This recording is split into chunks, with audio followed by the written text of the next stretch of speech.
Hello. So I posted a while ago my a kind of 2D inspired 3D character I'd made, a little kind of knight or kind of like squire hero character that was using a lot of like 2D elements. And people seem to really like that and really like that kind of visual style. So since then I've kind of been tweaking it a little more, kind of a few more experiments. It's still far from done, but there's a few things that I've kind of picked up that definitely seemed like improvements. So I wanted to do a kind of mini update, really. This isn't going to go over the basics. For that, I'd still probably look at the other video I did. Um, but in this video, I just wanted to show a few kind of things that I've kind of improved on. So I'll kind of quickly now go over generally a few of the points, and then we'll kind of dip into each one individually. So if I turn back on the rig, the first thing, well, one of the things, and I think someone actually asked for this, asked how to do this, is, hold on, I'll just select these and then I'll turn it off so we can see better, is, oh, sorry, wrong one, wrong one now. These ones, you'll see if I turn these off. We actually have like working eyebrows, eyelids rather. You can see we can really get that haunted, I've worked in the service industry all my life look.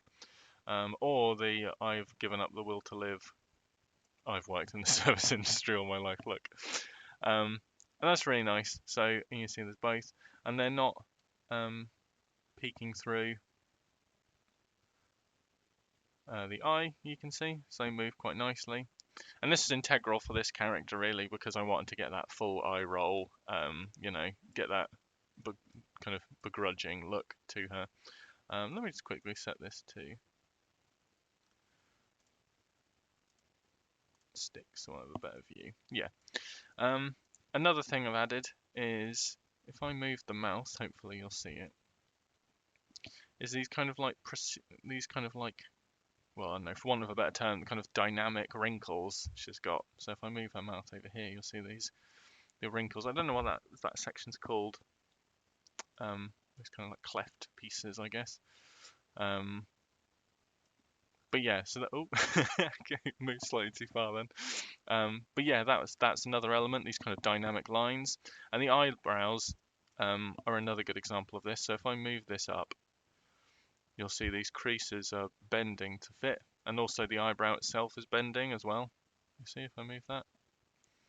And what's good as well is in this scenario, I can move the other eyebrow,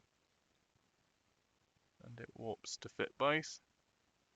And if I pull this one back down, they both kind of interact. So that's another great element. And then lastly, the last one is these kind of a more refined system for doing the eyeballs. So if I just go into the shading editor,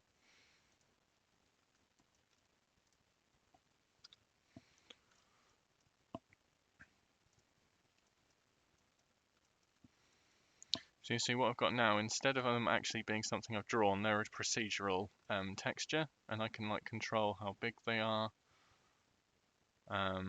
which is really good if you want to do like a scared image, or if you want it to be a bit more of a cutesy character, you can have them larger. And then we'll get into it, but then you can change like the color of the iris and things like that. So that's really good, and that definitely seemed like a lot of better way of doing it. It's also one less thing you have to have a driver for, which is set up a driver for, which is really nice. So yeah, so that's quite good. So that's kind of a brief overview. So and then we'll start kind of dipping in to each individual bit. First bit I wanted to talk about was the eyelids, making them work. So before we actually jump into it in Blender, I thought it would be best to describe it with a few pieces here in Photoshop rather. So these are the actual pieces I used to make her face. So I've got them all broken up. So if I just turn this off, and I'll just quickly make this just so we've got an example. So this is the eye, right? The eye base. And you see if I turn the eyelid on, which I've just made, you would think all you need to do is link this down in Blender, right? And you'd think that would work, which it does largely, you know, like now you have an eyelid that's sticking within the boundaries. But there's a few problems with this. As you see, if I close the eyelid fully, we're getting the eye is showing up on the kind of wrinkles of the eye, which we don't want. And also we've lost the black outline for the eye. So there's a better way we can do it, and that is by, if I turn that off, is by simply selecting, making a new piece that is just this white part of the eye, right? And you'll see now, if I link this down to that, now we have what we want, right? We have an eyelid that's coming down, it's not coming out where we don't want it, and we've still got a nice black edge. So that's essentially what we're going to do inside of Blender. So now that we're back in Blender, I've just set up this quick example file. I don't want to try and use the main full file because I think it'll get more confusing. I think this way I can show you each piece individually. So to be clear, this simple plane at the minute is simply a skin tone that's being mixed in with this eye base. And just like in with the previous tutorial, the eye base is alpha, which you'll see here. This is what's driving this mix. So that's why we can see all of the eye, and then we've still got all of the skin unaffected though. One thing, I don't know if I did copy this in the other, cover this in the other video, but just to be clear, I found that when I was bringing in PNGs, you get this horrible like white pixelation sometimes, and I found that the best way to solve that was, if I select this, go node, down to properties, you can change its alpha from straight to pre-multiplied, and then that would get rid of it. So if you do have that problem where you've got some kind of like white hazing around things, I found that's the way to do it. But anyway, so yeah, so all I've done is I've brought in the eye and then I've scaled it up to be a decent size on this plane, right? And just to be clear, none of this, well, as you saw with Pam herself, like it doesn't have to be a flat plane. It works on curved surfaces as well, as long as you've UV'd them. So the next thing is to bring in the eyelid, right? So new image texture.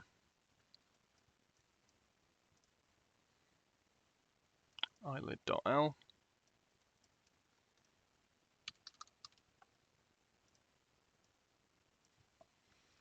We're just going to add this into the chain. So this will look terrible at first because it hasn't been scaled accordingly, right? And this is where you'll see that pre-multiplied thing I mean. You see this white edge? If you watch that, you see now we don't have that. So that's really useful.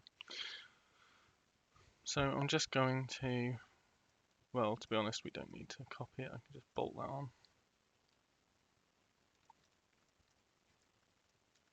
Oh, sorry, it's the wrong eyelid, but it doesn't matter. I'll just add in a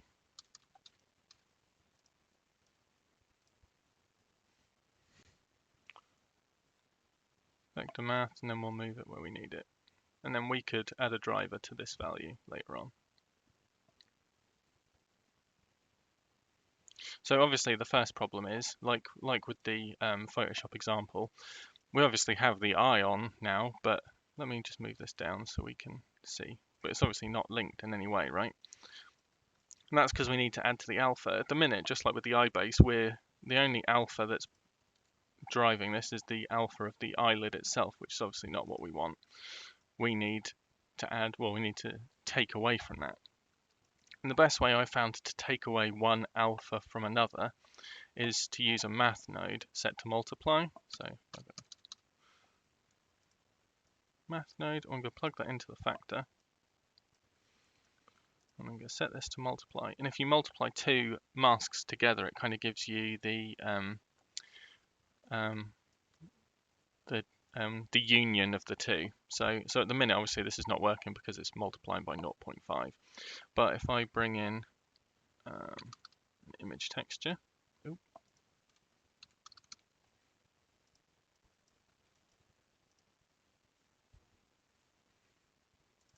bring in the eye mask, and just to be clear, all this is just that little white bit we made previously. You might be able to get away with making that actually just by using this and using a color ramp to delete off all the black, but just for ease of understanding, I think this makes sense. So I'm going to add this alpha in. That's the second option. And then this itself, we'll need the vector information, and that's it. And you can see we've got that ghosting again, right? Which I will fix.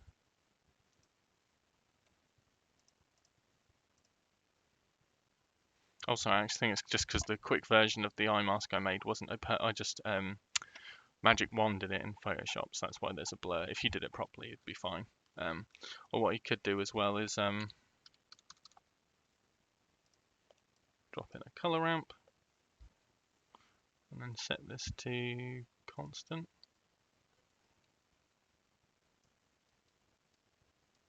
Like that. There we go. But anyway, that's the main point. As you can see, now we've melded the two together, right? And you'll see if I go back to this little control we made for the eye, now we have that control we want. Like that. And just like in the previous video, we can pair this movement here to a bone, which is what we're doing here. So you can get this action.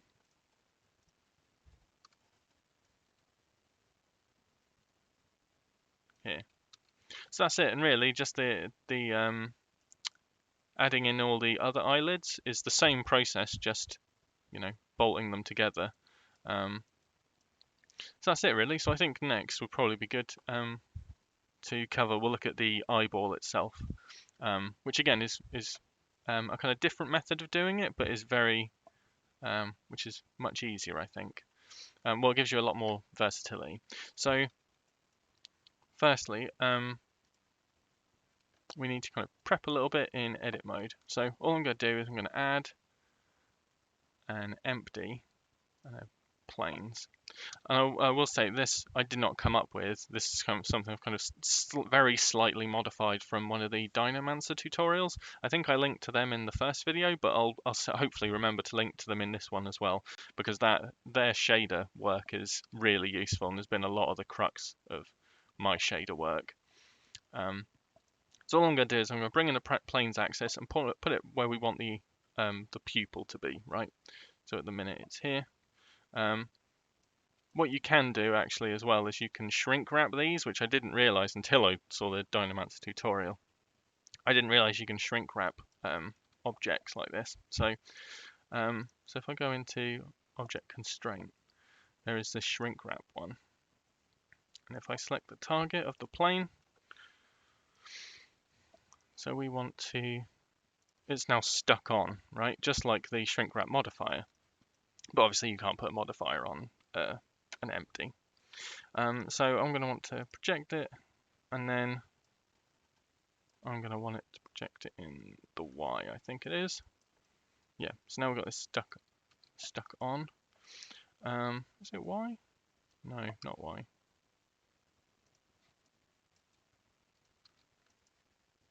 Oh, I think I just want nearest surface for this. Yeah, but this will also work on curved surfaces. So if I go back to the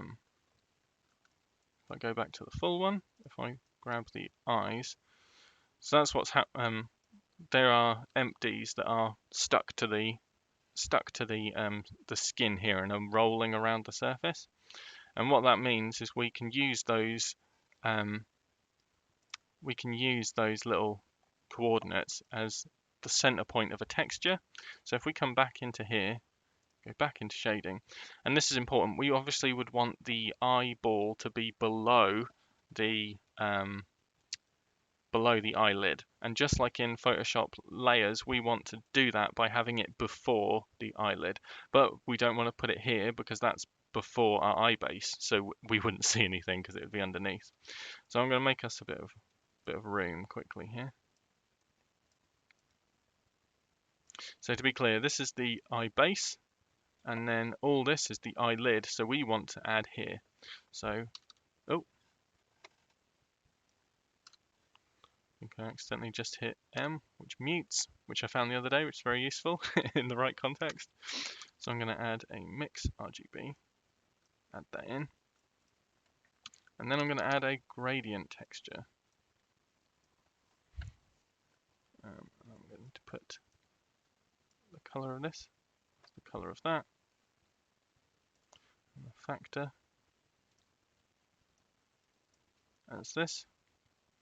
We want this to be, I think we want it to be spherical, I think.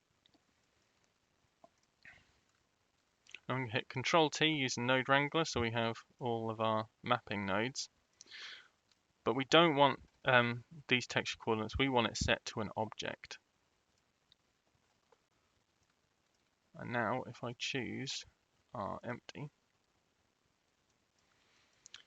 so you can't see this very well yet, but if I move this around, we now have this empty that is driving the center point of our texture, or specifically where the center of our eye is. So this is obviously no good at the minute, because it's just a white gradient texture. But we can use a color ramp. So color ramp into the factor. If I set this to constant, you see that now we have a specific piece, a clear eye. And if this is where it's up to you where you want to stop, what you could do is simply unplug it from the color and change the color, right? And you'd be done.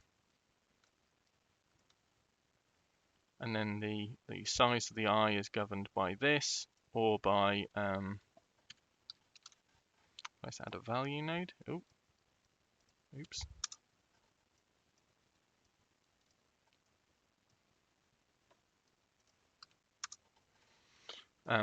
Or by this. So it's up to you. What is nice as well with this method is because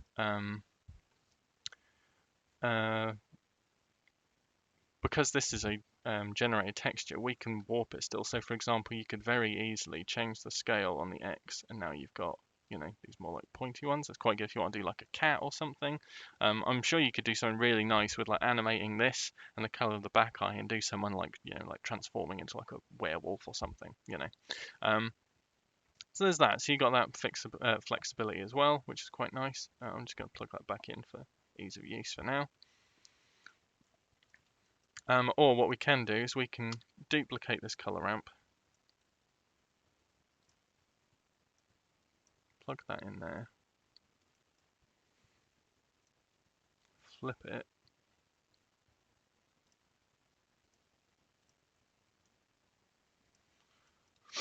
and then we can have control over the color of our eye here, right? So then I can put in another stop.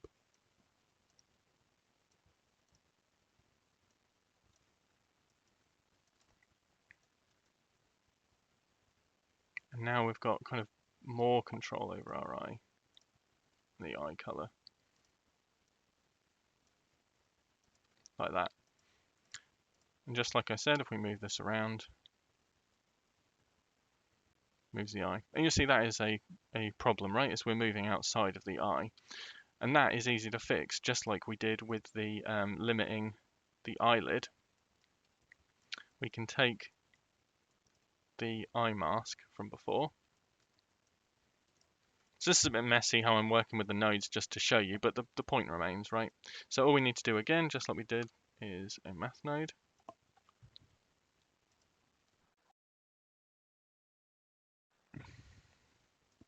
Set to multiply, put that in there. And then the alpha of this. That's the that eye white piece we made again. Now you'll see, hopefully, if I move this around, we're keeping within the eye, which is really nice. Yeah, so that's it really, but I just found it really useful. It saves time because you don't have to then have another driver. You can just parent this empty to a bone, but they warp quite nicely. And I think in the first video I talked about having like a big eye eye and a small eye scaled down that you could then swap between using a driver, and that was great. It was the first time, but I think this is a lot more versatile and a lot more editable. So this is definitely what I would recommend, and this is definitely more of a Dynomancer suggestion, workflow they came up with than me. But it's just something I've been utilizing a lot and kind of like incorporating into the workflow, so I want to kind of bring it up to you guys. So the next bit I want to talk about was these dynamic wrinkles, or dynamic kind of face lines you can do. And you'll see if I go into edit mode, it's very simple. It's literally just two vertices, and then it's been mirrored for the other side, and then applied. Um, and then how these work is very simple. So it is just two vertices that have been shrink wrapped onto her head, and then it's been given a skin modifier, so they've got some substance to them. And then either end has been hooked to different objects, and then those have been parented accordingly. So if I unhide everything, let's see, there's this empty here, which is what they're actually hooked to. But this empty has then been parented to this bone of the head, while this this empty has been parented to the mouth bone.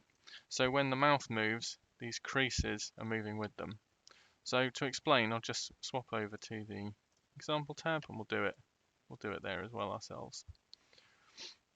So I'm going to go add meh. Well, actually no, let's duplicate our plane, and I'm going to remove its material. And then in edit mode, with everything selected, I'm just going to merge vertices at center. So now we just have one little vertices. Actually, I'm going to move this away from the face so you see the shrink wrap in action. Yep, so I'm going to put this like here. And in edit mode, I'm going to extrude, and then I'm going to cancel it, and then I'm just going to move it down here, like so. So that's the first bit done. And then we can simply, what am I looking for? Shrink wrap. Shrink wrap it to our face, and then from there, give it a skin, which is obviously giant at the minute. So I'm going to turn on smooth shading on the skin here, and I'm going to tab into edit mode with both points selected. I'm then going to go into the search function and just type skin and skin resize, and then I can pull this right down. And this is where you kind of get into personal preference situation, really. So say I was happy with that, I'm just going to quickly make a black material, just to show you.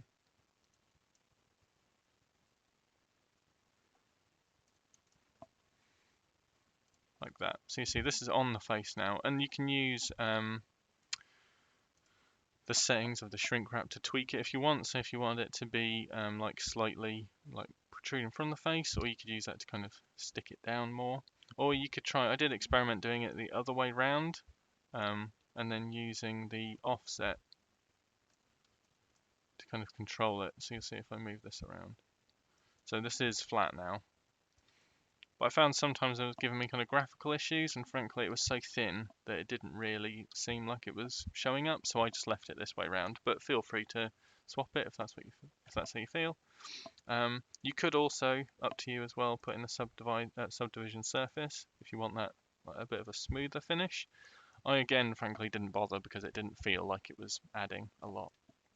But in terms of adding the hooks, that again is very simple. All I need to do is go into edit mode and then select one of the ones we want. Well, obviously you have to do your selection for each hook first, right? So I'm going to select this for the hook. Then in the search bar, I'm just going to type in the word hook, then hook to new object. So that's that. So just to demonstrate, if I come out now, I should be able to move this. And you'll see it doesn't. Oh, of course. So you'll see it's pulling away from the face, which seems like an issue, but all the problem actually is we've got a hook below the shrink wrap, so we want that to be at the top, like that.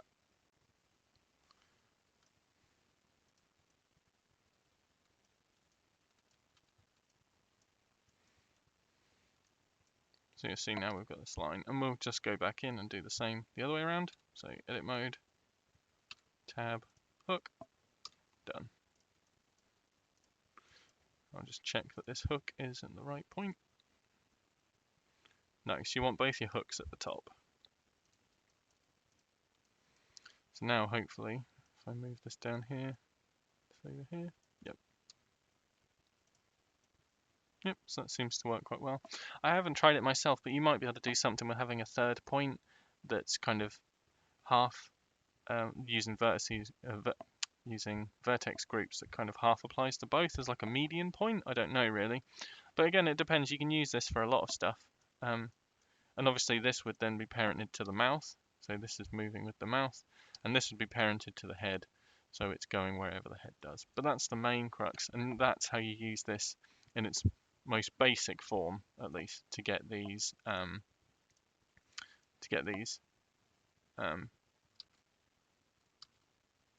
so let me hide that stuff again. Yeah, to get these like basic form. So now you can see that the mouth bone has got that empty parented to it that's now been hidden, and it moves nicely like that.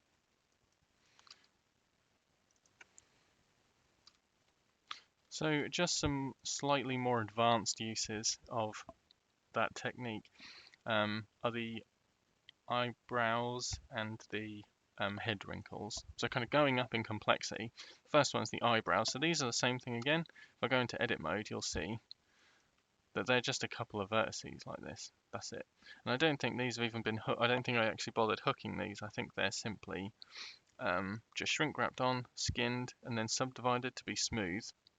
And then this has been parented to this eyebrow bone. So this moves accordingly. Like that. And you see what is good is you can, I didn't show you that before, but you see like I've got varying thicknesses, and that's because you can select certain vertices, and then when you search that skin resize, you'll only change the thickness on what you have selected. So that can be really good for getting this kind of varied width like that. You might notice as well, if I go back onto the bone, that as the eyebrow raises, it bends as well. That was so I could get that kind of questioning look. And that's very simple. So all it is by using a vertex group. So if I come down here, you see I've got an angry vertex group. And all that is if I swap back to the basis. So this is the basic one. I think I just grabbed like one of those points, moved it up, and then saved that as a new vertex group, specifically this angry one, I think. And then you can add much like you would add a driver to our image texture locations and things like that previously, I added a driver to this value here. And so this is then going up, and this is now then going up as this goes up. Sorry, as this bone goes up. But you can see like if I do it with one that hasn't been driven, you'll see what it does. That's really useful. You could have also not done that. You could have, if you wanted to have more control on your character rig, you could have simply had done what we did with the hooks, where you'd had like some bits that are related to one hook, and then another piece that's related to another hook, and then that's parented to a different bone. Maybe it's up to you, and it depends how far you want to go. For me, that was enough. And then finally, the most dynamic one, the most advanced one was just the frowns, because the frown lines, because they kind of bend accordingly, as you've seen. So this goes up for this side, and it also goes up that side, but it also goes up for both, if both are done, like that. And this seems complicated, but it's actually very simple. It's essentially the same process as the eyebrows. And all it is there's a basic, and then I made a left-hand one. So if I go into edit mode, you'll see it. A left-hand one, and that was really simple. You can just pull the bone up into the position you want, or its maximum, like that. And then pull your vertices to match, right? So go from this, grab them, and then pull them to what you want. I mean, obviously that's not right, but you get you get the point. So you might want something like that. And again, this is very quick, or whatever, something like that.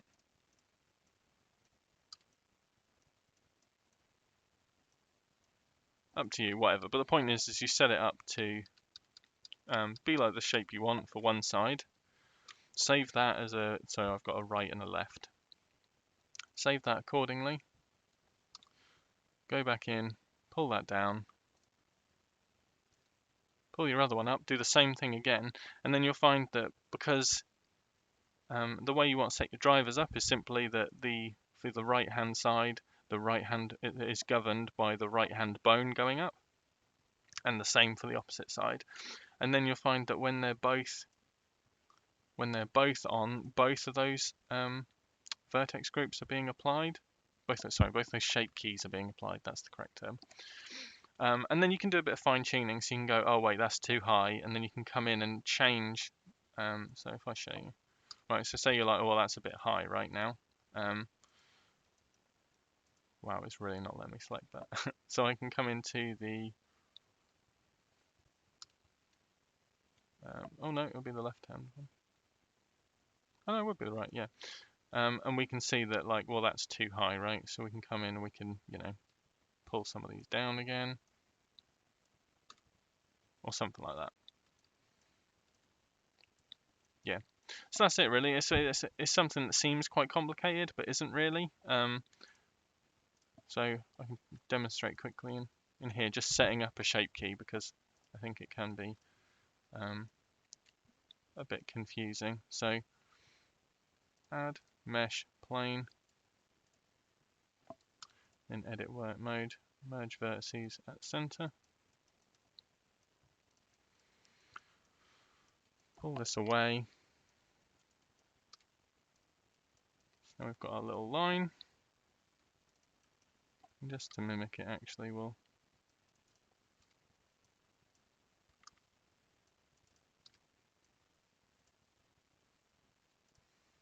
and I'll subdivide this so we've got a little midpoint like that, and then just let's go origin to geometry, and then just like before, shrink wrapped surface, skin modifier, smooth shading, into edit mode, select everything, skin resize, like that. And then for something like this, I think I would put a subdivide surface on it. And this is where we can play with our individual thickness. So I want that bit to be thicker. I want it to taper off at the end. Taper off at the end.